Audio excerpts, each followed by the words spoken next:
আসসালামু আলাইকুম। সবাই কেমন আছেন? আশা করছি ভালো আছেন। আল্লাহর রহমতে আমরাও ভালো আছি। তো আজকে ভিডিওটা সকাল, সকাল শুরু করলাম। তো ছেলেরে টিফিন দিয়ে দিব। এর জন্য আরকি আলু ভাজি করতেছি। নয়তোবা আমরা তো আ চা দিয়ে পরোটা খাই। তো ও বলতেছিল যে, "আম্মু টিফিন নিমো না।" আমি আজকে আমি বলতেছি যে, "না কত বড় দিন।" আর একবারে স্কুল থেকে কোচিং করে তারপরে আসে অনেক দেরি হয়ে যায়।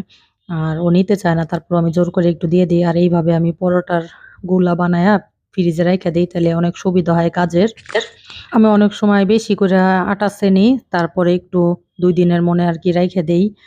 তাইলে সকালে তাড়াহুড়া লাগে না আর, হয়া যায় সুন্দর, আরাম হয় কাজের। তো এভাবে বেলে রাখছি, ছেলেরে টিফিন দিয়ে দিব। আর ও হলো ভাত খায়া যাবে।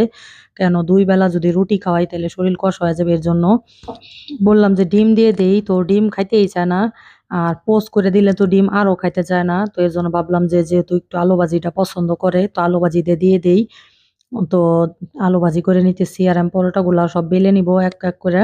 আর আমার আর জারফিন আপার জন্য চা বানাবো। ভাত খাওয়ার পর আমার ছেলে চা খাইতে চায় না।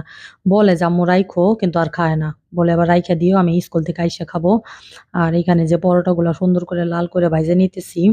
আর রুটি ইদানিং করে কেন যেন খাইতে ইচ্ছা করে না। আর আমার ছেলে তো মানে রুটি দেখলে আরো মন খারাপ।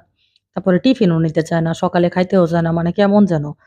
তো আমি অনেক রাগারাগি কইরা বলতেছি যে, "না তোর নোয়াই লাগবো। যেকোনো একটা তো তোর করাই লাগবো।" একদমই মানে খাইতে চায় না। আর ধৈর্য কম। সবচেয়ে বড় ব্যাপার হলো এইটা। আর এদিকে যে আমি ছেলের টিফিন রেডি করে দিতেছি। তো বলতেছি, "বাবু পানিও নিয়ে নিস।" তো টিফিন দেওয়া শেষ। এখন আমি দুপুরে রান্নার আয়োজন করে নিলাম। তো ছেলে অনেকদিন ধরে বলতেছে যে, "আম্মু ডিম দিয়ে লাউ খাবো, ডিম দিয়ে লাউ খাবো।" আর আগে খাইতেই চাইতো না। তো ওর বলে অনেক খাইতে ইচ্ছা করতেছিল। অনেকদিন ধরেই বলতেছিল। তা আমার আর রান্না করাই হইতেছে না। গরমের ভিতরে লাউ খাইতে ভালো লাগে না।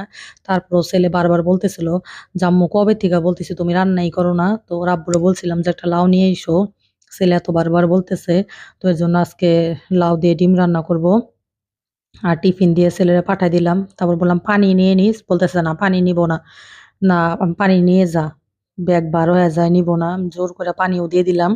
যে, "রিক্সায় যাবি তো সমস্যা কি? নিয়ে যা পানি।"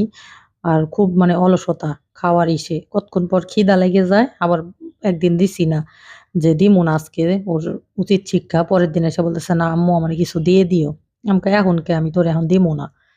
তো যাই হোক, পরে দিয়ে দিলাম। আসলেও সেদিন ওটাই আমি টিফিন দিইনি। তা আমারই খারাপ লাগতেছিল যে সারাদিন কি খাইবো? অবশ্য টাকা দিয়ে দিছিলাম। তারপরেও তো টাকা দিলে আর কি খায়? হয়তো মুড়ি, বিস্কুট-টিস্কুট এইগুলা।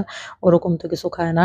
আর আজকের মা হচ্ছে লাউডা কাইটে দিছে। একেবারেই পাতলা, পাতলা করে কাটছে। আমি দেখিনি কাটার সময়।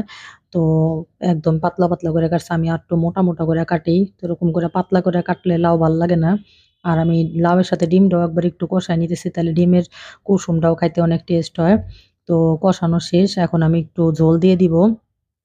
আর লাউয়ের তরকারিতেও একটু মসল্লা কমই দিছি। সাদা, সাদা করেই রান্না করব। তো দুপুরে তো আইসা খাইতে পারবে না ছেলে। তো সন্ধ্যার দিকে আইসা খাবে।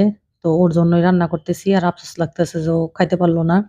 তো বাসাটা স্কুলের থেকে একটু দূর হয়ে গেছে, তো এখন টিফিনে আসে না। নয়তোবা আগে আইসা খায়া যাইত।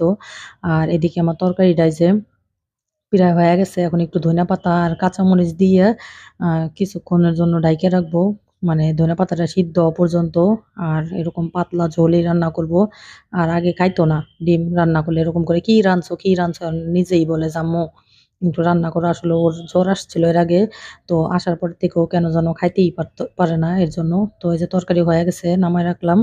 আর ভিডিওটা এই পর্যন্ত। সবাই ভালো থাকবেন, দোয়া করবেন।